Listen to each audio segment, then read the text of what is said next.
Mon fils diacre a volé ma dîme et m'a traité de pécheur, alors je l'ai exposé. Cécile Ambroise, à 68 ans, avait donné toute sa vie pour ses enfants. Elle avait élevé ses fils et sa fille dans l'amour et la foi. Des années de sacrifice, de dévouement, de travail acharné pour les voir grandir en être dignes et respectueux. Et voilà qu'aujourd'hui, son propre fils, le diacre Tristan, l'avait trahi de la manière la plus cruelle qui soit. Il avait pris l'argent de ses dîmes, cet argent qu'elle avait mis de côté avec tant de peine pour aider l'Église et soutenir sa famille. La douleur était insupportable. Comment pouvait-il, ce fils qui prêchait la morale, la traiter de pécheresse alors qu'il était le véritable voleur? Les murmures dans la maison fusaient. « Cécile, tu n'es qu'un poids mort !» lui criait parfois sa fille, les yeux pleins de mépris. Même les voisins, autrefois admiratifs de son dévouement, étaient désormais témoins de ce déshonneur. La honte était écrasante. Elle sentait son cœur se briser à chaque nouveau mot cruel, chaque regard venimeux. Ses enfants ne se souvenaient-ils pas de tout ce qu'elle avait fait pour eux? Avaient-ils oublié combien de nuits elle avait veillé sur eux? Combien de repas elle avait sacrifiés pour leur bien-être? Cécile était usée, vulnérable, surtout avec ses problèmes de santé. Pourtant, en ces temps difficiles, sa dignité était mise à mal par une brutalité sans nom. Les ricanements résonnaient et les menaces de placement en maison de retraite ne faisaient qu'ajouter de l'angoisse à sa souffrance. Elle était leur mère, pas un fardeau. Non, cela suffisait. Elle était décidée à ne pas se laisser abattre. Elle commença à rassembler des preuves. Les révélations de Tristan résonnaient en elle comme une cloche lugubre. Mais alors qu'elle cherchait, elle découvrit des documents étranges.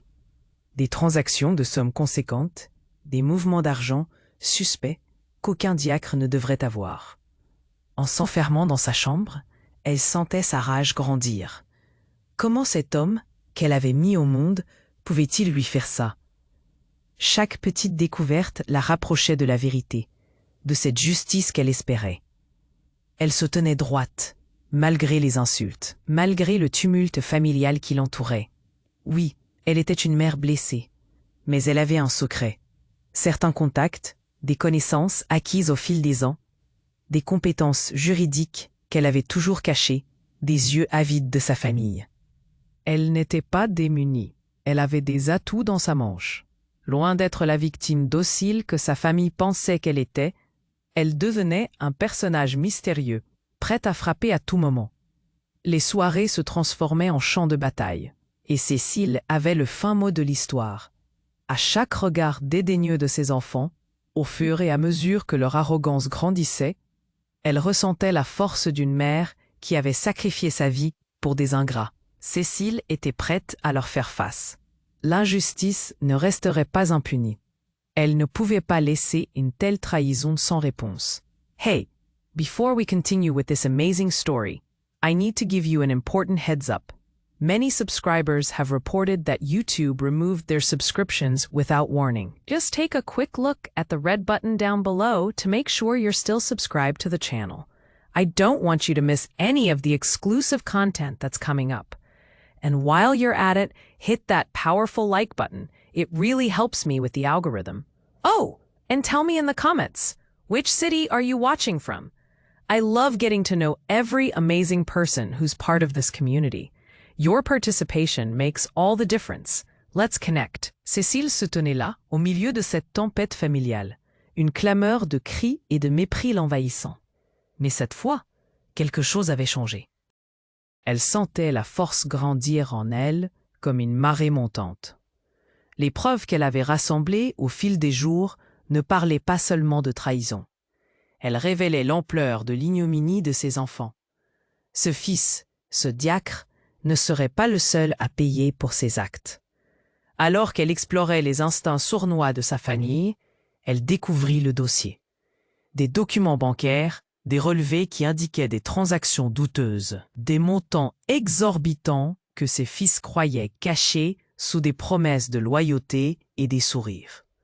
Ce qui était stupéfiant, c'est qu'elle avait conservé tout cela bien rangé dans un tiroir spécial.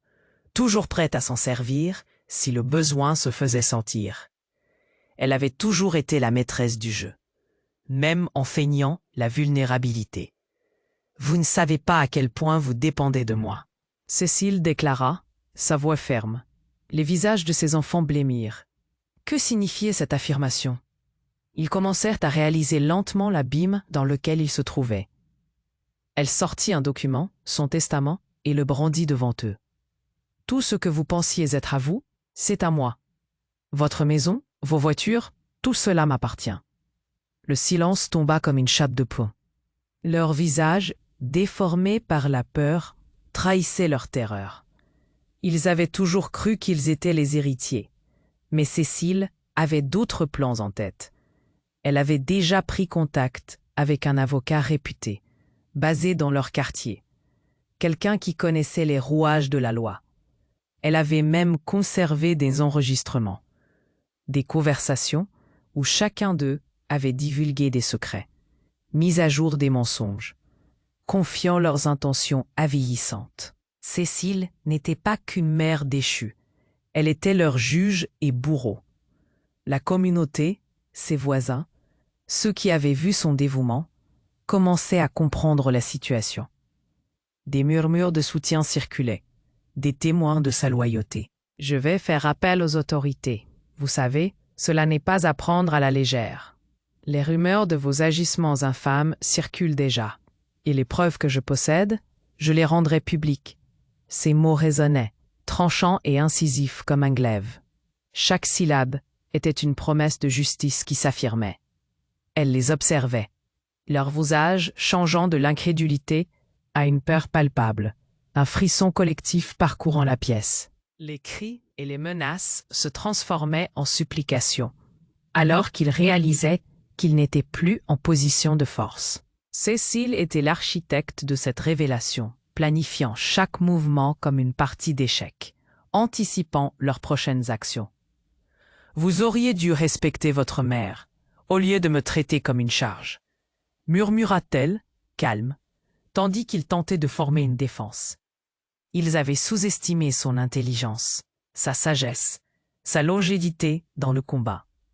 Ce n'était pas seulement un simple affrontement familial, c'était une lutte pour la survie. Et elle se tenait au sommet. Elle avait les clés de leur destin entre ses mains. Et combien étaient-ils prêts à payer pour retrouver leur sécurité? La question restait en suspens, alors qu'elle se préparait à exécuter son plan. Un plan qui allait faire trembler les fondations de leur famille.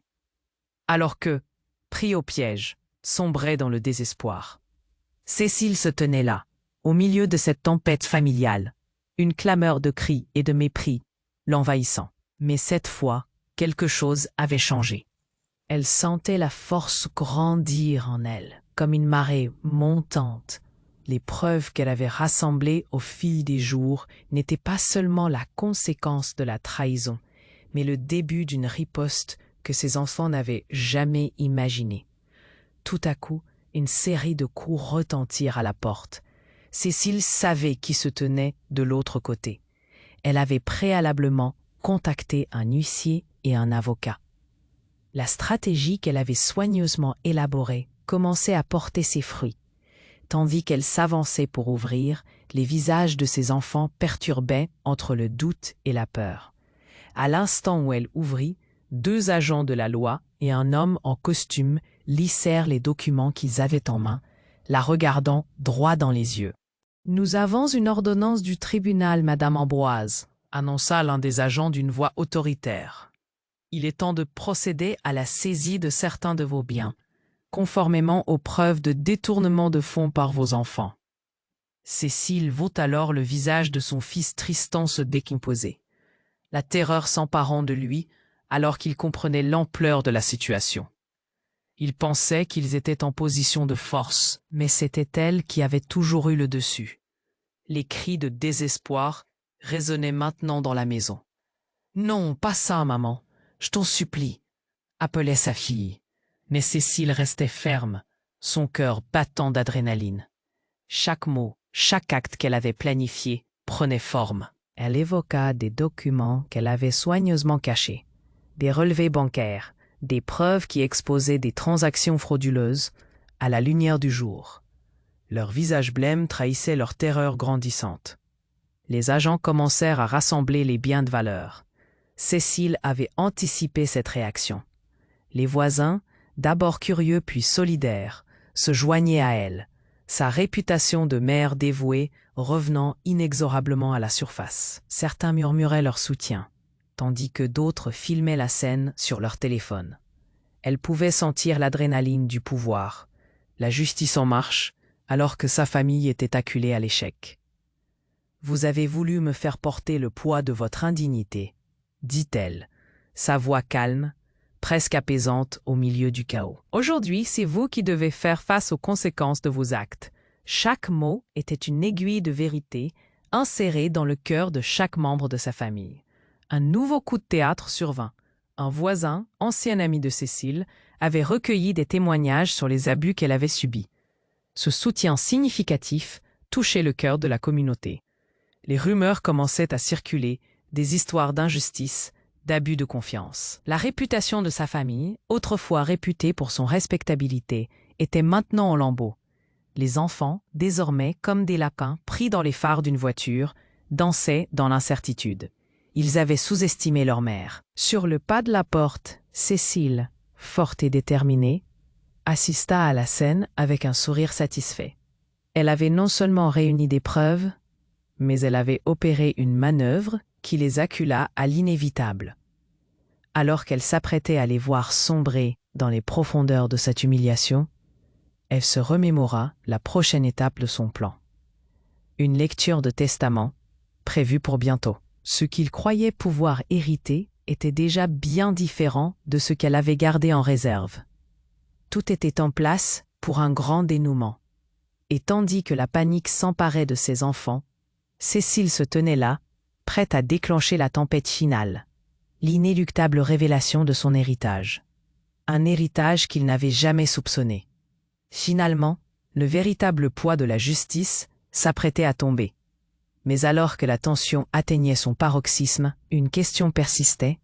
Qui serait le véritable héritier de cette lutte acharnée? Cécile se tenait là, au milieu de cette tempête familiale, une clameur de cris et de mépris l'envahissant. Mais cette fois, quelque chose avait changé. Elle sentait la force grandir en elle, comme une marée montante. Les preuves qu'elle avait rassemblées au fil des jours n'étaient pas seulement la conséquence de la trahison, mais le début d'une riposte que ses enfants n'avaient jamais imaginée. À l'instant où elle ouvrit la porte, les agents de la loi, son avocat à leur côté, entr'ouvrirent leurs documents. « Nous avons une ordonnance du tribunal, Madame Ambroise », annonça l'un d'eux fermement, tandis que ses enfants blêmissaient. « Il est temps de procéder à la saisie de certains de vos biens, conformément aux preuves de détournement de fonds par vos enfants. » Le visage de Tristan, plein d'arrogance un instant auparavant, était désormais dévasté. Alors que l'appartement se remplissait de murmures affolés, un silence pesant tomba. Cécile observa ses enfants, le désespoir se lisant sur leurs visages. « Pas ça, maman, je t'en supplie !» implora sa fille, un soupçon de panique dans sa voix. Mais Cécile, forte, ne ploya pas. Elle se redressa, sa voix se faisant dure comme l'acier. « C'est vous qui devez faire face à vos actes. » Chaque mot s'envolait, résonnant comme un coup de tonnerre. Puis, dans un élan inattendu, un voisin, un ancien ami de la famille, s'approcha avec une pile de documents en main. « Cécile, dit-il, visiblement ému, j'ai recueilli des témoignages. Tout le monde ici sait ce que vous avez enduré. » Les autres voisins, ceux qui avaient observé des années de dévouement, hochaient la tête.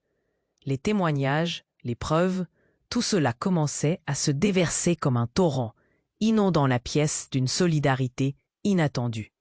Les agents, témoins de cette scène, échangèrent des regards. « Il semble que nous ayons ici un étalage d'innocence écrasée, » dit l'un d'eux, en feuilletant les documents que lui tendait le voisin. Les autres voisins, même ceux qui avaient été discrets, se levèrent pour apporter leur soutien. Une vague d'approbation murmurait dans la foule. Des cris de triomphe et d'empathie s'élevaient autour de Cécile. « Cécile, tu es notre héroïne », s'écria une femme, faisant écho à ce sentiment partagé. Alors que ses enfants commençaient à sentir le souffle de leur défaite, elle dressa le poing. « Vous avez voulu me détruire, mais aujourd'hui, je vous expose, » déclara-t-elle, sa voix forte, pleine de dignité. Les voisins applaudirent, et la voix des agents des forces de l'ordre résonna à nouveau. « Nous allons procéder conformément à l'ordonnance. » Le désespoir de Tristan et de sa sœur était palpable. Leur rôle de prédateurs redéfini en victimes.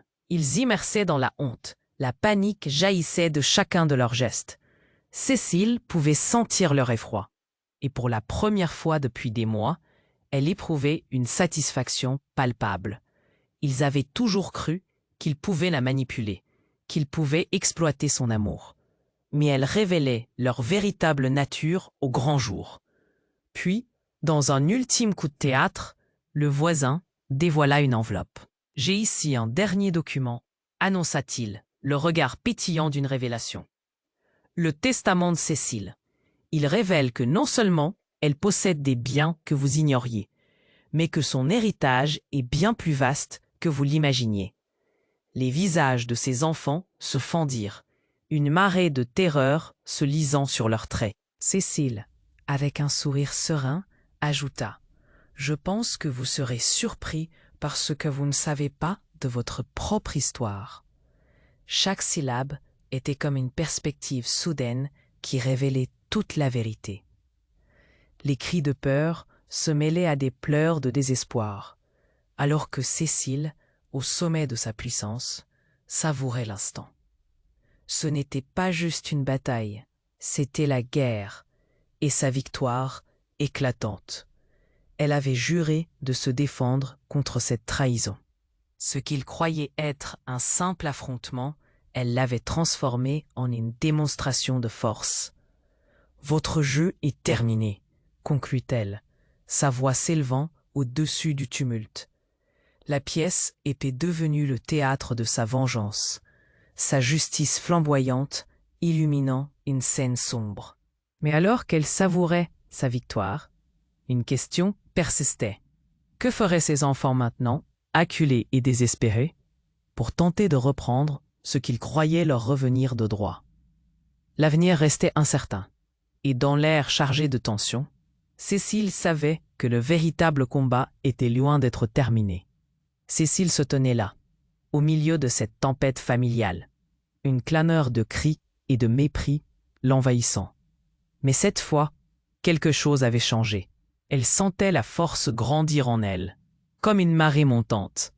Les preuves qu'elle avait rassemblées au fil des jours n'étaient pas seulement la conséquence de la trahison, mais le début d'une riposte que ses enfants n'avaient jamais imaginée.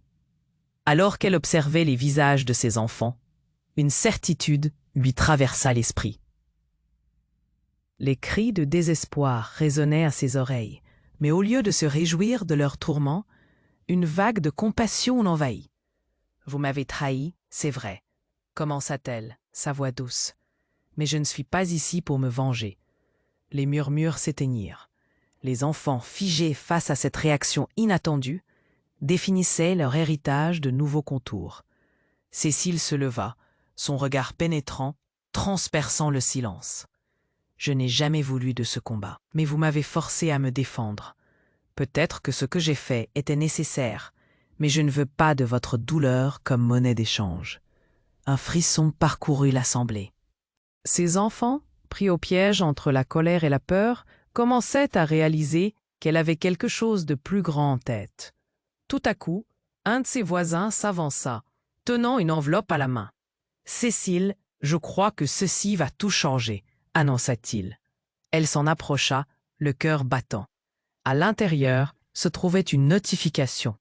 Le nom de Cécile apparaissait au sein d'une fondation caritative créée en son honneur, dédiée à aider les personnes âgées et à protéger leurs droits. « C'est une promesse pour l'avenir », lui expliqua son voisin. « Voix de l'espoir, la justice va au-delà de cette pièce. » La révélation frappa comme un éclair. Cécile avait juré de créer quelque chose de monumental, une fondation qui permettrait de soutenir les familles vulnérables, de protéger celles qui, comme elle, avaient été négligées et trahies. Elle savait qu'une telle action ne soulagerait pas seulement ses propres blessures, mais éleverait aussi ceux qui l'entouraient. Je choisis de transformer ce désastre en une occasion de guérison, déclara-t-elle, larmes aux yeux, mais sourire aux lèvres. Je pourrais choisir la rancune, mais je préfère la paix. Leur visage, marqué par l'incrédulité, commençait à s'adoucir. La peur laissait place à l'émerveillement. Peut-être que, dans cette souffrance, une véritable maison se construisait. Il est temps d'apprendre, continua-t-elle, balayant la pièce de son regard. Cette fondation est la clé pour que les générations futures aient un lieu où se tourner, une voie pour leurs revendications. Je vous demande de vous joindre à moi. Ensemble, nous pourrions être porteurs d'un changement profond. Les enfants, désormais visiblement touchés, échangèrent des regards.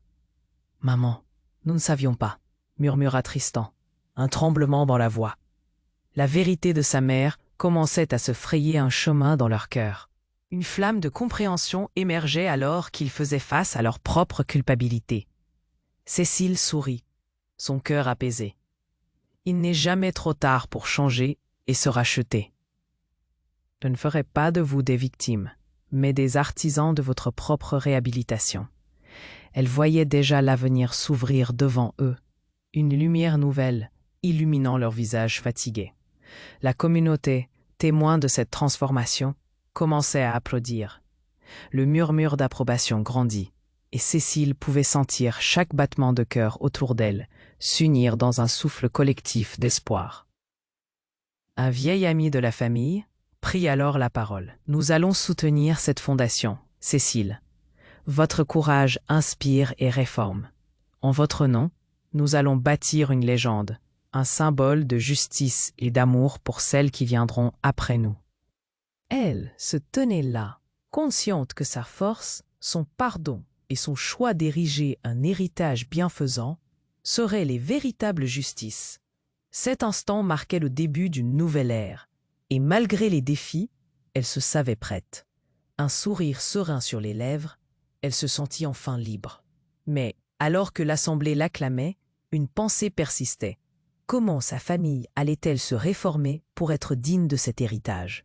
Cécile se tenait là, au milieu de cette tempête familiale, une clameur de cris et de mépris l'envahissant. Mais cette fois, quelque chose avait changé. Elle sentait la force grandir en elle, comme une marée montante. Les preuves qu'elle avait rassemblées au fil des jours n'étaient pas seulement la conséquence de la trahison, mais le début d'une riposte que ses enfants n'avaient jamais imaginée.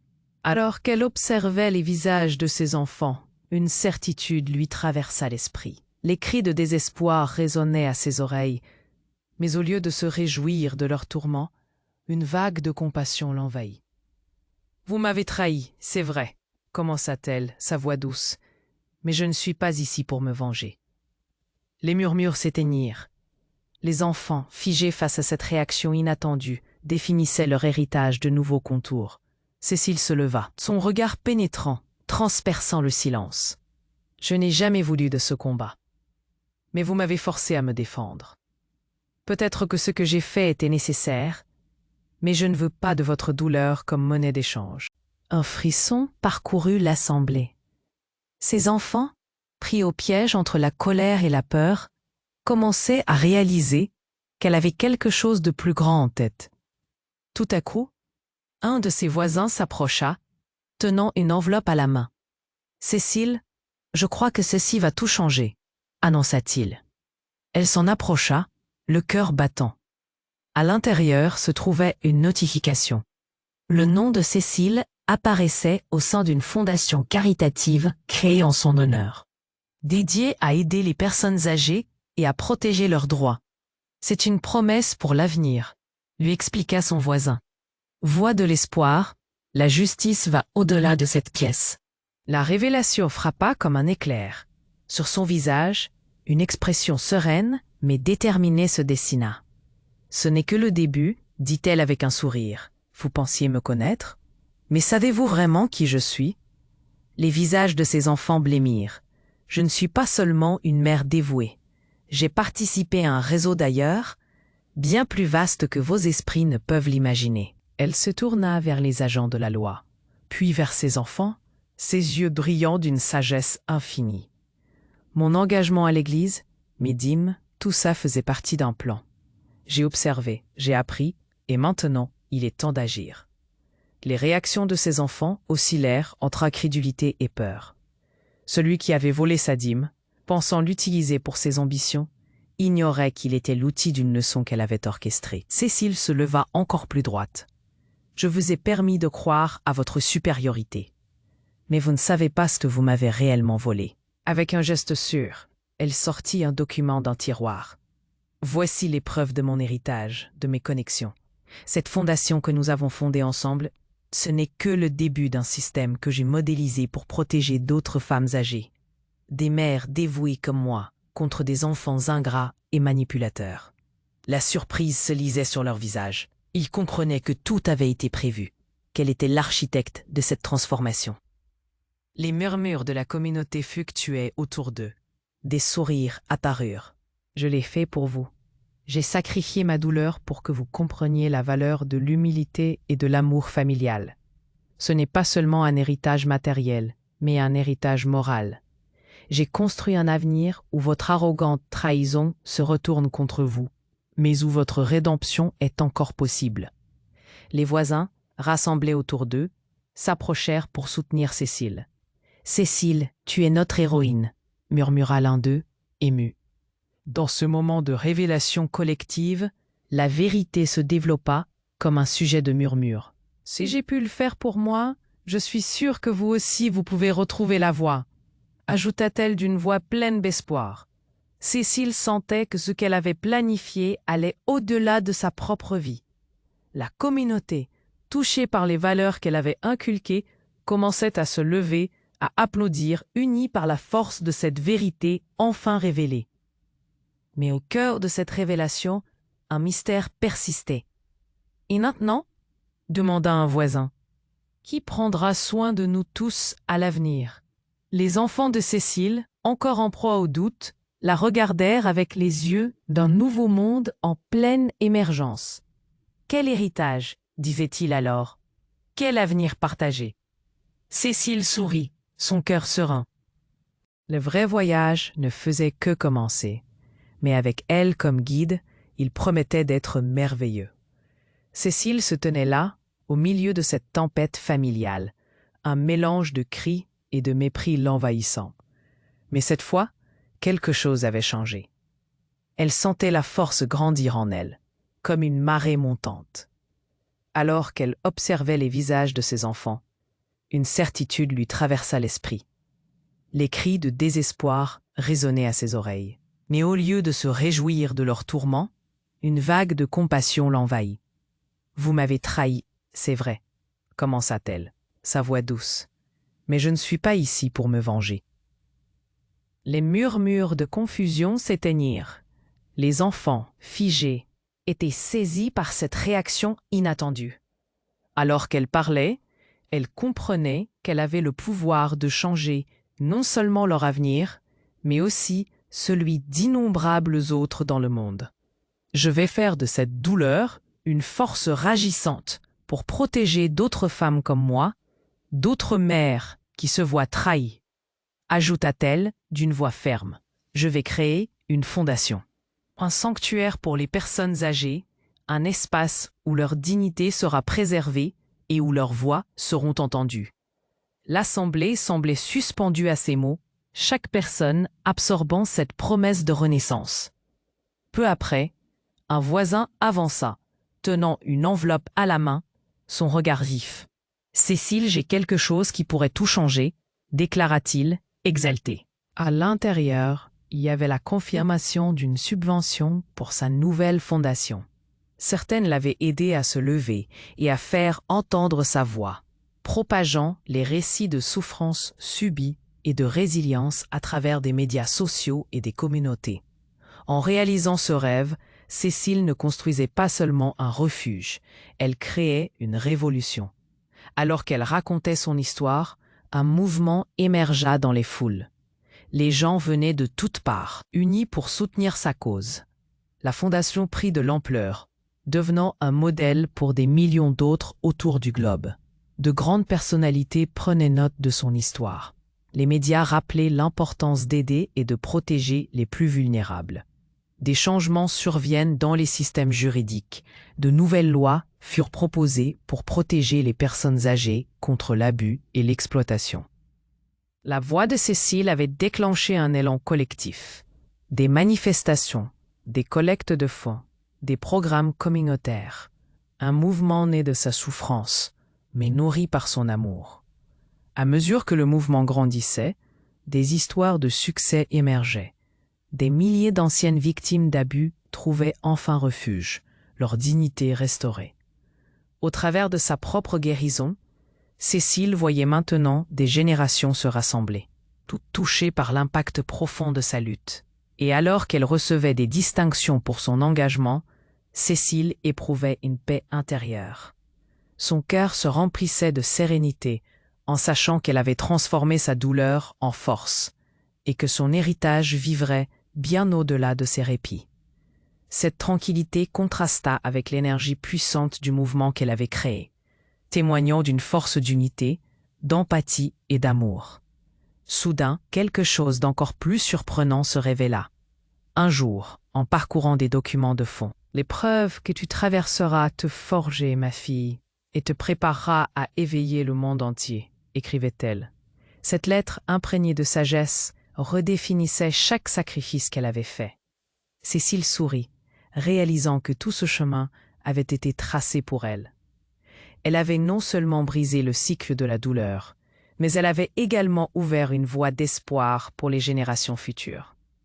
Son héritage ne serait pas simplement une fondation, mais un symbole puissant de résilience, de dignité et de respect pour toutes les personnes âgées. Le monde avait été transformé grâce à elle. Dans chaque coin de la terre, des voix se levaient pour défendre leurs droits, se limiter plus. Son nom, désormais enraciné dans l'histoire, serait un point d'ancrage pour des mouvements de justice à venir. La ferme conviction de Cécile avait donné naissance à un nouveau chapitre pour des millions de vies. Elle était fière, enfin en paix, sachant que sa mission était accomplie et que son héritage immortel fournirait protection et compassion aux générations à venir. Cécile se tenait là, au milieu de cette tempête familiale, un mélange de cris et de mépris l'envahissant. Mais cette fois, quelque chose avait changé. Elle sentait la force grandir en elle, comme une marée montante. Alors qu'elle observait les visages de ses enfants, une certitude lui traversa l'esprit. Les cris de désespoir résonnaient à ses oreilles. Mais au lieu de se réjouir de leur tourment, une vague de compassion l'envahit. « Vous m'avez trahi, c'est vrai », commença-t-elle, sa voix douce. « Mais je ne suis pas ici pour me venger. » Les murmures de confusion s'éteignirent. Les enfants, figés, étaient saisis par cette réaction inattendue.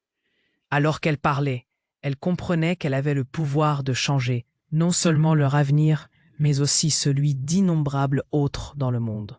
« Je vais faire de cette douleur une force pour protéger d'autres femmes comme moi, d'autres mères qui se voient trahies, ajouta-t-elle d'une voix ferme. Je vais créer une fondation, un sanctuaire pour les personnes âgées, un espace où leur dignité sera préservée et où leurs voix seront entendues. » L'assemblée semblait suspendue à ces mots, chaque personne absorbant cette promesse de renaissance.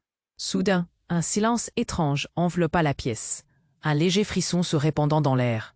Les murs semblaient vibrer d'une énergie nouvelle, et Cécile sentit quelque chose de plus grand s'éveiller en elle.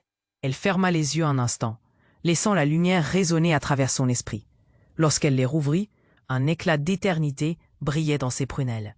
Au moment où elle prononçait ces paroles, les ancêtres et les sages de l'humanité semblaient se rassembler autour d'elle. Un murmure collectif s'éleva, comme un chant venu du fond des âges, résonnant dans le cœur de chaque âme présente. Cécile était une gardienne, une protectrice des sages, portant en elle l'héritage d'une sagesse illimitée. Son rôle ne se limitait pas à cette vie, mais s'étendait à travers le tissu même de l'univers. Les révélations affluèrent alors, tu es l'incarnation de la sagesse éternelle, résonna une voix douce dans son esprit. Chaque échec, chaque trahison était en fait un rite de passage vers sa véritable mission. Cécile comprit alors qu'elle testait l'humanité, éveillant la compassion envers les anciens. Ouvrant les cœurs de ceux qui oublient souvent la valeur inestimable des sages. « Ton histoire est notre légende », murmura la voix, et elle inspirera des générations à venir. À travers toi, la dignité des anciens sera redéfinie, propulsée dans chaque recoin de la conscience humaine. Elle sentit les fondations du monde trembler sous la force de cette révélation. Ce n'était pas seulement sa lutte, c'était une mission sacrée, un appel à l'humanité, à se rappeler sa propre essence. Au fur et à mesure que ces vérités s'ancrèrent en elle, Cécile comprit que toute sa vie avait été un parcours divin. Chaque sacrifice, chaque larme, chaque sourire partagé l'avait préparée pour ce moment. Elle était ici pour éveiller une conscience collective, pour bâtir un sanctuaire d'amour et de lumière. Un endroit où la sagesse des anciens serait célébrée comme une force vitale. Les femmes et les hommes présents autour d'elle, auparavant sceptiques et méfiants, commencèrent à changer. Leurs visages s'illuminèrent d'une reconnaissance profonde. L'univers se manifesta en écho d'approbation, chaque regard, chaque sourire, devenant un symbole de cette transformation en cours. Les barrières de l'égoïsme et de l'indifférence s'effondrèrent doucement, laissant place à une reconnexion avec l'humanité. Tandis qu'une nouvelle ère se dessinait devant eux, Cécile sut que son histoire ne serait plus jamais la même. Elle était désormais perçue comme une lumière dans l'obscurité, un vecteur de changement vaste et profond. Mais à l'intérieur d'elle, une question persistait. Comment cette lumière se répandrait-elle? Et quelles autres révélations plus grandes l'attendaient encore? L'appel de l'Éternel brillait, et Cécile, pleine d'espoir, était prête à le suivre jusqu'au bout. Cécile se tenait là, au milieu de cette tempête familiale, un mélange de cris et de mépris l'envahissant.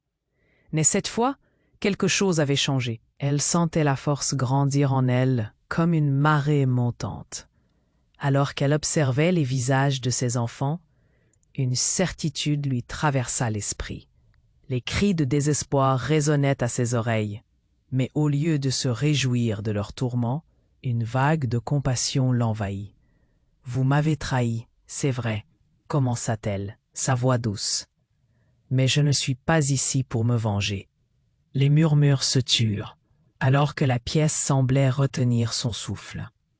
Ses enfants, figés, étaient saisis par cette réaction inattendue.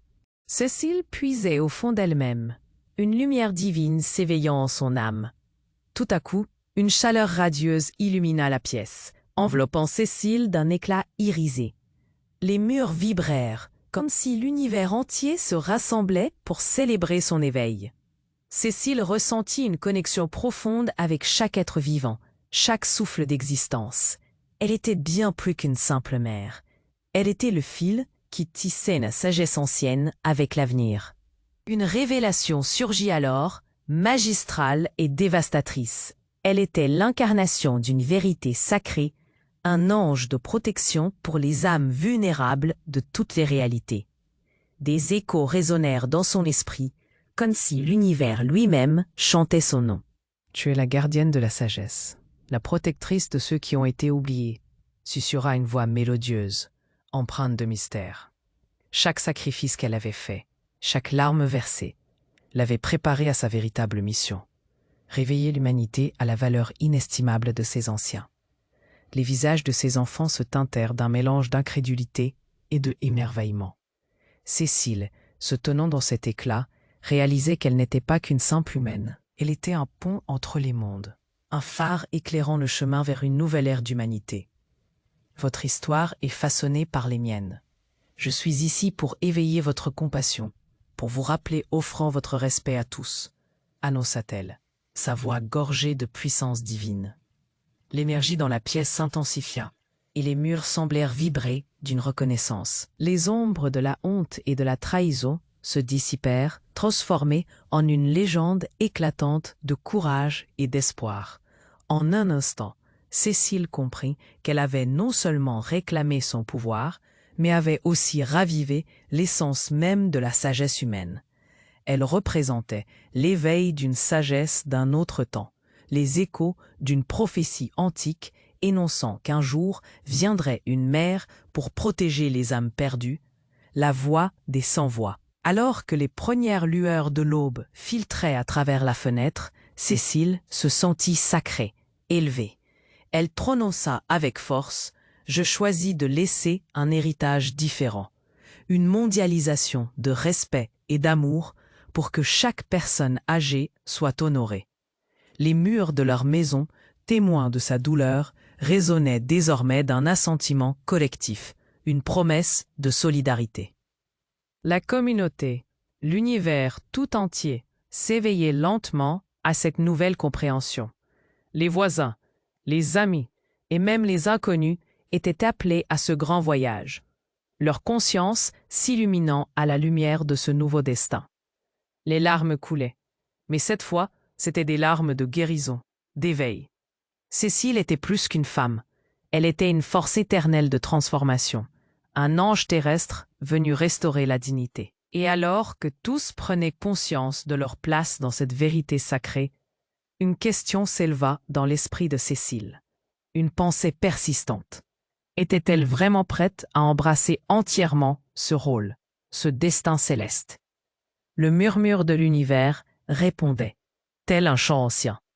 Tout était en train de changer, et pour Cécile, le véritable voyage venait à peine de commencer. Cécile se tenait là, entourée par le brouhaha incroyable de son épreuve. Les visages de ses enfants, balafrés par la douleur et la honte, se tournaient vers elle, l'espoir vacillant dans leurs yeux. Mais ce n'était pas le moment de pleurer. Non, c'était le moment de se relever et de montrer au monde de quoi elle était faite. « Je vous demande pardon », dit-elle avec une intensité vibrante. « Pas pour vos actes, mais pour le temps que j'ai perdu à me sentir comme une victime. Al, je choisis de me battre, non pas pour la vengeance, mais pour la vérité. » La pièce s'emplit d'un air lourd de tension.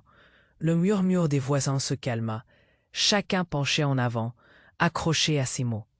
Ses enfants reculaient lentement, leur cœur battant fort. Tristan, celui qui avait commencé cette tragédie, se tenait là, paralysé par la révélation. Comment sa mère pouvait-elle avoir une lumière si forte? Et pourtant, là, il voyait la force des années de sacrifice. « Nous pouvons changer, maman », finit par murmurer sa fille plein de larmes. « Nous voulons apprendre. » Ce simple mot résonna dans le coin de la pièce, apportant une vague de chaleur. Cécile vit alors une lueur d'espoir. « Alors faisons-le ensemble », répondit-elle, une force nouvelle dans ses veines. « Cette fondation, ce sera notre héritage commun. Nous travaillerons ensemble pour aider les autres, pour réparer ce que nous avons brisé. » Les voisins hochaient la tête en accord, des larmes de victoire sur leurs visages marqués par l'épreuve. « Vous êtes notre héroïne, Cécile. Ensemble, nous serons la voix de ceux qui ne peuvent pas parler. » s'exclama un homme dans la foule. Cécile sourit. Elle savait qu'elle ne marchait plus seule. Les enfants, face au spectre de leurs erreurs, commencèrent à comprendre. La lumière que Cécile avait allumée ne s'éteindrait pas. Il n'y avait plus de retour en arrière.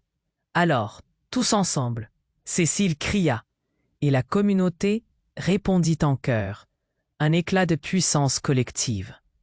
Les jours passèrent comme des vagues déferlantes. Cécile, entourée de ses enfants, fondait la fondation. Lundi, elle tenait une réunion avec des négociants. Mardi, elle distribuait des repas. Mercredi, elle écoutait les histoires des anciens. Chaque action soulevait des rires, des larmes, des promesses. Ces instants prenaient forme, tissant un chemin vers la lumière. Mais, dans un recoin de sa conscience, Cécile savait que la route serait longue. Quelle lutte l'attendait encore? Que feraient ses enfants face aux défis du monde extérieur? Leur cœur, bien que lourdement blessé, s'était ouvert à une compréhension nouvelle. Mais leur voyage était loin d'être terminé. Alors qu'elle regardait le lever du soleil filtré par la fenêtre, Cécile ressentait une nouvelle charge. Leur lutte individuelle tourbillonnait encore, mais elles étaient désormais ancrées dans l'amour, la lumière et l'espoir. La communauté vibrant autour d'elle, elle savait qu'elle avait pris la bonne décision. Cécile avait allumé une flamme qu'elle espérait ne jamais voir s'éteindre. Et au fond de son cœur, une question s'installait lentement. Qu'allait-elle faire si son chemin croisait à nouveau la douleur? Elle était prête à faire face à tout, mais se préparait-elle vraiment? Alors, chers amis, écoutez bien.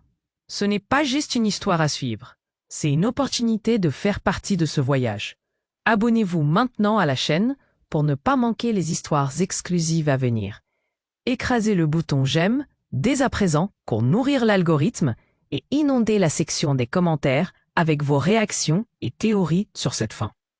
Partagez cette vidéo avec au moins 5 amis qui doivent voir cette conclusion. Montrez votre soutien et faites partie de la renaissance qui se dessine. Ne laissez pas passer cette chance.